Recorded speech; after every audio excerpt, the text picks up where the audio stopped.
Killing Time, by Geeks Trucking. The sky had turned dusky purple when Dave guided his rig off I-40 and into a crowded truck stop. He wasn't there for fuel, food, or a shower, though he could have used all three. He was there for something far less exciting. Time. Up the road, a way station was open until midnight. It was only 10 p.m., and Dave knew better than to roll the dice. Though Scale was notorious for inspections, nitpicking officers, and fines over the smallest details. 2 hours of waiting in a truck stop seemed like a cheap trade, compared to the chaos that could come with a red light at the scale. He eased his truck between two reefers, humming loud enough to rattle his mirrors, set the brakes, and shut down the motor. The smell of fried chicken drifted through his cracked window, mixing with the sharp odor of diesel exhaust. Truck stops at night were their own little cities, yet filled with loners, each driver tucked into his own small world. Dave, watching the endless parade of trucks pull in and out. Some hurried toward the pumps, others idled in line for showers, while a few lucky drivers already had their curtains drawn tight for the night.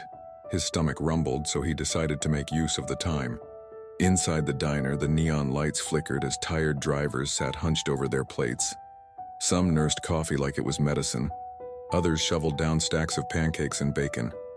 A muted football game played on the big screen, a handful of drivers watching half-heartedly, their eyes heavy with fatigue.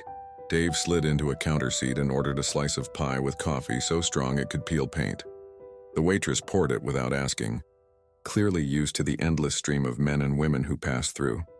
He took slow bites of his dessert, staring at the clock on the wall.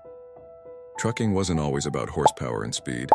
Sometimes it was about strategy, knowing when to roll, when to stop, and when to simply wait out the clock. By the time he returned to his cab, the hum of the reefers was almost soothing. He scrolled through old photos of his family on his phone. His daughter had just started high school, and tonight was her first band concert. He'd promised her he'd try to make it, but freight had other plans. Missing those moments hurt worse than any way station fine ever could. But bills had to be paid, and the wheels had to keep turning. Finally, his phone lit up, 12:01 a.m. Dave grinned, fired up the engine, and rolled back onto the highway. As he passed the way station, the big neon sign blinked closed. Relief washed over him. 2 hours of waiting had saved him a night of headaches. The road stretched out dark and quiet ahead, the hum of his tires the only company. Dave thought to himself as the miles clicked by. Sometimes the hardest part of trucking isn't the driving, it is the waiting. If you like this kind of story, please like, follow, comment, and share.